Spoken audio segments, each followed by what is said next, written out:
nggak pakai insya Allah pasti, yang penting ikhlas. Kemudian tadi pagi saya lupa ngecek Hiji Bahri yang biasanya kalau datang dikasih satu-satu, rupanya stoknya habis. Kenapa habis? Bulan kemarin yang datang saya bagiin semua, deh jangan dikembaliin, baca di rumah. Alhamdulillah ada juga yang baca tadi, ada juga yang bawa. Insya Allah ke depan kita bagi lagi, dibawa pulang. Ya udah jangan dibagi-bagi lagi, sekali aja baginya. Jadi kalau setiap datang dibagi juga yang bagi repot. Paling nanti ditanya, yang baru datang ibu udah punya, udah lewat, cuma bawa box aja. Yang belum punya dikasih. Jadi itu jadiin makanan kita di rumah. Syukur-syukur bisa setiap hari, luar biasa. Emang itu mau ngapain pakai begini? Udah nggak ada lagi jalan cerita. Ayo kita hitung-hitung umur kita hitung-hitung berapa banyak yang udah kita perbuat untuk kepentingan pulang ke sono. Yang paling tahu diri kita ya kita. Andai saya nih, contohnya saya aja dah, besok mati, kan andai, tapi jangan dulu. Ngurusin jembong belum rapi, ngurusin yang ada di sini belum rapi. Jadi kita minta umur kita panjang, biar juga banyak manfaat buat orang lain, dan tentunya ibadah kita semakin giat. Ibu-ibu jamaah Ta'lim Masalah Abadiyah yang dirahmati Allah Subhanahu wa taala, kita ini termasuk yang sangat beruntung banget. Pagi-pagi udah datang kemari dengan segala persiapan, mungkin dari malam. Ibu-ibu mau ngaji pagi itu cerita kudungan bajunya dari kemarin, itu pasti. Dari kemarin dia pakai, dia sedengin ketimpa hituan, ketimpa baju yang lain lecek, serika lagi. Udah dipakai dia muter di depan kaca, pantas kan dia. Kok begitu? Emang begitu kodrat perempuan, mau diapain? Nggak ada yang salah. Pagi-pagi udah duduk di sini, udah baca selawat, baca Fatihah. Fatihah yang dibaca bukan cuma buat orang-orang tua yang sudah pulang, guru-guru kita yang sudah pulang, termasuk kita yang masih ada di sini, didoain lagi. Biar yang punya urusannya bisa selesai, yang punya utang biar utangnya terlunas, anak yang sekolah biar anaknya jadi anak yang soleh dan soleha. Kemudian kita biar bisa ditingkatkan amal soleh kita dalam kehidupan sehari-hari. Luar biasa. Mau cari di mana tempat begini nggak ketemu. Tadi saya bisik-bisik Pak Junaidi. Pak Junaidi kan jadi pengurus Masjid Nurul Islam tuh. Kira-kira kalau ibu ngaji paling banyak berapa orang? Ini bisa ngumpul begini, udah luar biasa. Tapi saya tetap masih pegel. Susah banget ngajak orang. Musik kan penuh. Ini kosong, hard rock agak ada. Saya lagi repot bulan madu jembong di sini, mesti saya bantuin mikir, bantuin kerja. Kita juga bisa bikin biarin kan sudah apa ya. Jadi kalau umur-umur kayak kita ini kita harus banyak keluarin bahasa, biarin. Ya rendah. Dan begitu asal kita jangan biarin yang datang segini, yang penting kita udah ajak. Kalau kita nggak pernah ngajak, kita sendiri nggak perbuat, nah kita dapat apa? Tadi Pak Jadi bilang, iya kalau banyak banget kan enak tuh. Jangankan ngajak orang, ngajak keluarga kita susah. Timbul kalimat tak diarin, entar kuburannya lain-lain tuh. Udah terakhir tuh, udah terakhir ngajak udah. Ngajaknya udah dapat pahala, apalagi kalau dia ikut dan dia ngamalin ilmunya yang didapat di sini kan makin banyak pahalanya. Jadi Kalau di dalam Quran yang sering saya baca ada kalimat kayak begini, man amila sholihan falinafsi wa man sa'aha falaiha. Jadi barang siapa yang berbuat kebaikan untuk dirinya, yang buat nggak bagus kejelekan ya buat dirinya juga. Pernah ketukar nggak kira-kira tuh malaikatnya nggak bakal. Ayo ya. Kita siapkan diri kita. Ini kalau kita lihat yang datang segini ya alhamdulillah kita bisa bersilaturahim dengan teman kita, dengan tetangga kita. Belum kalau kita tahu manfaatnya kita duduk di taklim, kan seringkali ibu dengar ustaz kemana-mana selalu ngasih tahu ini duduknya aja pahalanya sama seperti kita sholat sunat 1000 rakaat. Lalu kalau kita rajin ngaji dapat 1000 rakaat pahala sunat sholatnya. Lalu kalau johor kita, asar kita sering bolong-bolong, kira-kira dapat kagak?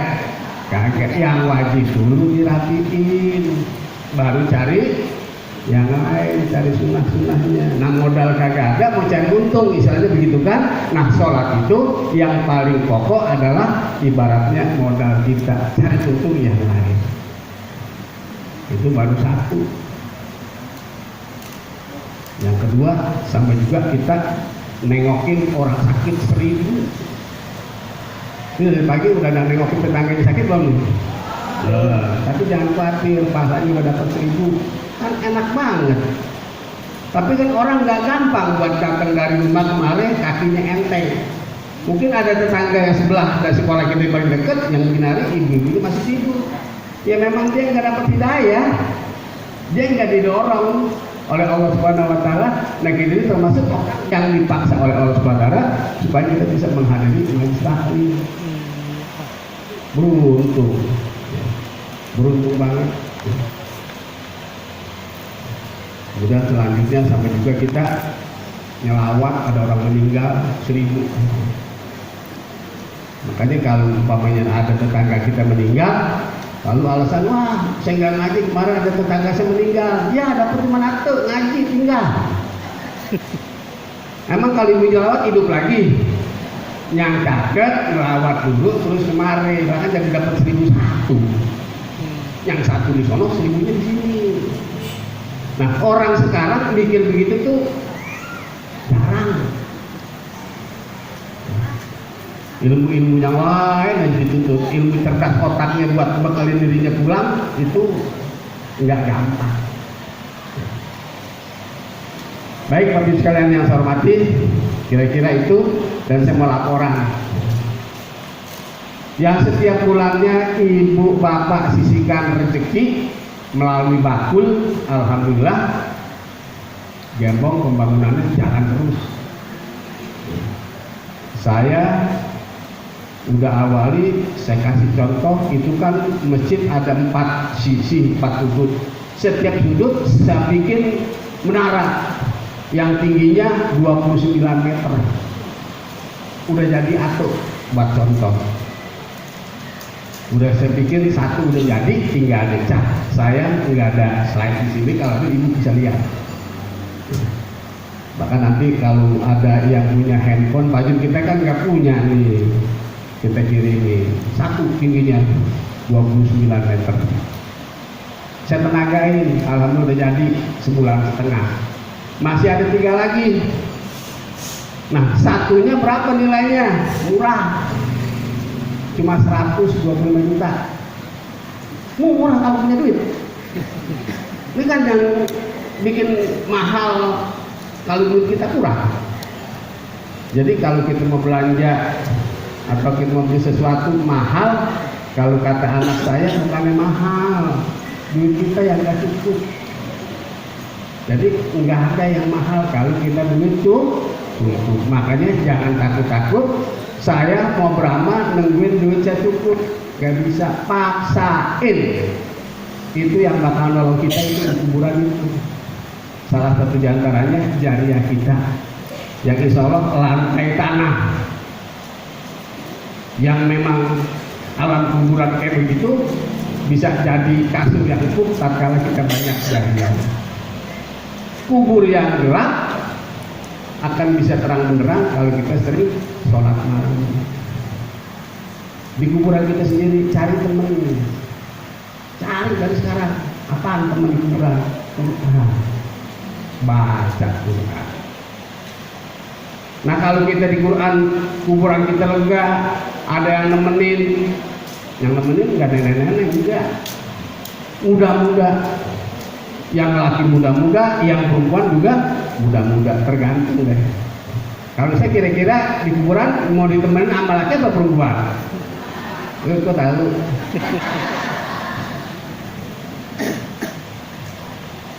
Kalau ibu-ibu, itu balikannya. Itu normal, pikiran kayak begitu. Ayo kita siapin. Insya Allah rapi satu, lanjut lagi yang kedua, ketiga dan keempat. Emang mesti dipaksain modalnya apa? Cuma berani, ame yakin, sama niat yang bener. Insya Allah jadi. Selain masjid juga lagi bangun asrama buat pondok untuk yang putri. Yang putra sudah ada, bisa nampung sekitar 10 sampai 15 orang. Kemudian yang putri belum ada, jadi yang putra baru ada, santrinya yang nginep baru 4 orang. 4 orang, seperak pun kita nggak pungut. Gratis makannya, tidurnya, nggak bayaran buat itu, nggak apa-apa. Cuman hebatnya orang Solo terlalu percaya sama yayasan kita di sana dengan Asadul Abadiyah. Habis ditaruh tuh anak, ditaruh aja, dilihat-lihatin kagak, ditengokin kagak, dikirimin kagak.